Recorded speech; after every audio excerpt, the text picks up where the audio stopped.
La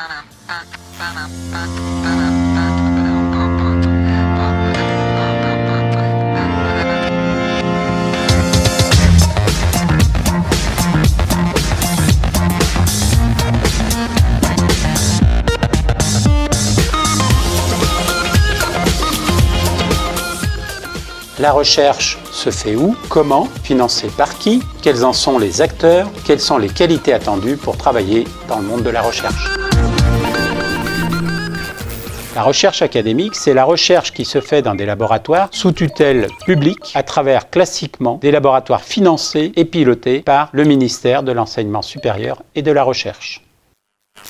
Il y a tout d'abord les universités qui sont au cœur du système de recherche, qui sont bien connues des étudiants, environ 80-90 en France. Et puis il y a les organismes nationaux de recherche qui sont regroupés en établissements publics scientifiques et technologiques, les EPST. Alors tout le monde a entendu parler par exemple du CNRS, de l'INSERM, du CEA, de l'INRA, de l'INRIA, de l'ORSTORM, etc.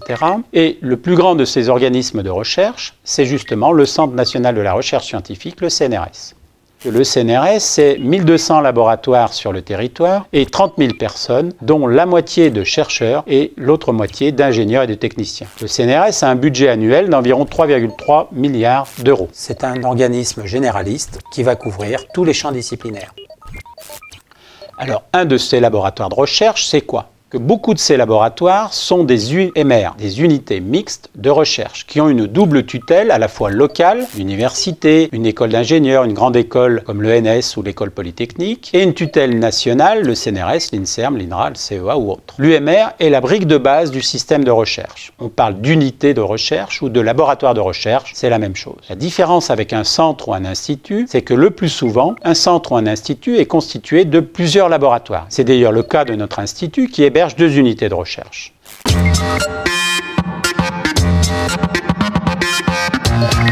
Un laboratoire est souvent organisé en plusieurs équipes de recherche, dont l'effectif varie de 5 à 20 personnes, qui ont en général, ces équipes, un grand objectif scientifique commun. Si on prend l'exemple de notre unité, il y a 7 équipes de recherche, et ces équipes ont chacune un thème de recherche qui leur est propre. Mais il existe un fil rouge, qui est par exemple, dans le cas de notre unité, d'identifier les bases moléculaires et structurales des systèmes infectieux. Et ce dénominateur commun permet de développer des collaborations entre les équipes, créant ainsi une synergie entre les personnes. Synergie au niveau des méthodes, au niveau des idées, au niveau des équipements. Et à l'IBCP, nous avons des chercheurs en chimie théorique ou en informatique qui côtoient des chercheurs en biologie cellulaire ou en ingénierie tissulaire. Et c'est cette interface qui fait la richesse d'un laboratoire et qui est à l'origine de découvertes vraiment originales.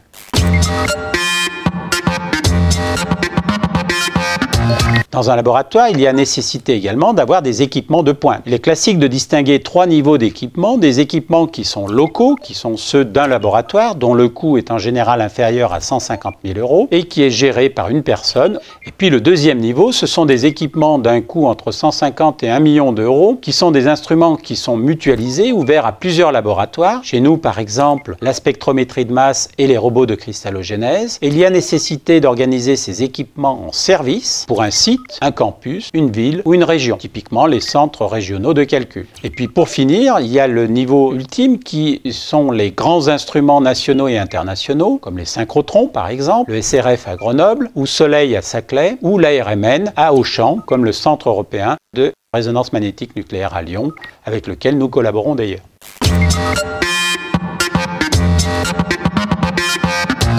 La recherche, c'est également des personnes. Aujourd'hui, il y a 190 personnes dans l'Institut, une majorité de femmes. La moitié environ sont des personnels permanents, c'est-à-dire des fonctionnaires, 61 du CNRS, 32 de l'université. Et il y a en permanence dans l'Institut 40 doctorants qui sont en formation à la recherche, par la recherche.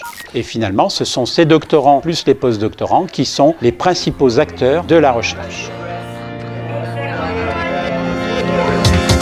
Je prépare mon doctorat à l'IBCP. Je suis en 2e année de thèse ici à l'IBCP. Je travaille depuis 2 ans ici à l'IBCP. I'm a postdoctoral researcher at IBCP.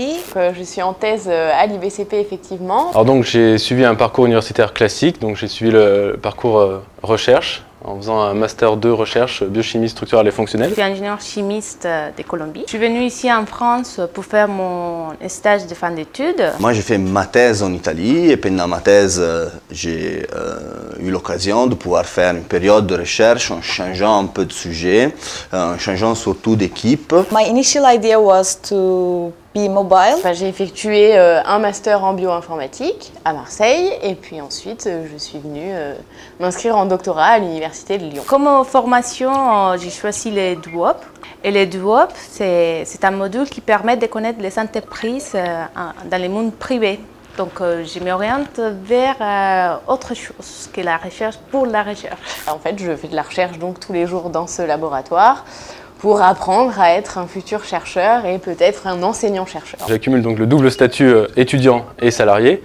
Donc je suis étudiant et je touche un salaire qui s'élève à environ 1 400 €. Je touche une allocation de recherche donc tous les mois, financée pendant 3 ans puisque c'est un contrat doctoral de 3 ans. Moi j'ai une situation encore plus particulière puisque je suis également monitrice à l'université Lyon 1, donc ce qui veut dire que j'enseigne. Je dois enseigner 64 heures par an, en TP ou en TD, donc avec des étudiants qui peuvent être en licence première année, deuxième année, troisième année. Et je touche donc pour ça 1 650 € net par mois. Ma thèse est financée par un contrat doctoral donc, qui est d'origine académique, donc financé par le ministère. On peut se faire financer donc par la région.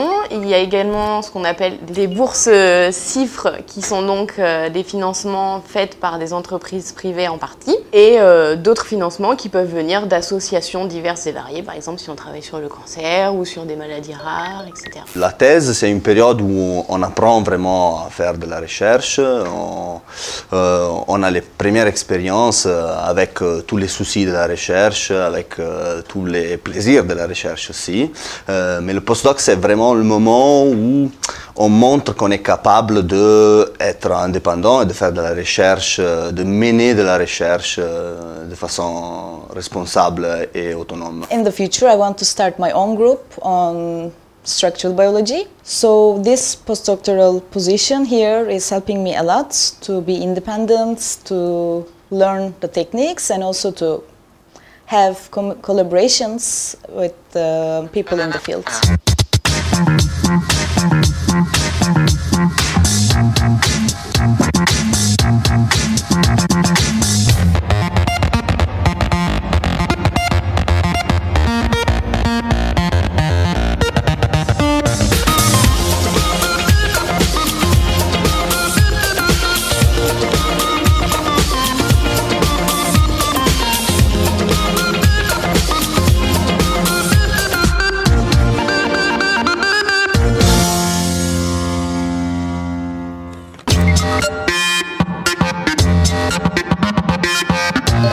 Une équipe type, c'est constitué d'un responsable d'équipe, ce qu'on appelle un groupe leader. Et l'équipe est composée de chercheurs, alors des chargés de recherche ou des directeurs de recherche du CNRS, de l'INRA ou de l'INSERM, d'enseignants-chercheurs, les maîtres de conférences et les professeurs qui sont bien connus des étudiants. Mais il y a également des ingénieurs et des techniciens qui sont en support de la recherche. Et finalement, ces métiers de la recherche sont des chercheurs, des enseignants-chercheurs et des ingénieurs et techniciens. Et puis pour assurer le bon fonctionnement d'une équipe, il est nécessaire d'avoir des gestionnaires qui sont mutualisés au niveau du laboratoire. Alors de plus en plus, la tendance c'est d'avoir des personnels en contrat à durée déterminée qui sont des gens qui sont recrutés sur un projet qui dure 3 ans par exemple dans le cadre de l'ANR, l'Agence nationale de la recherche.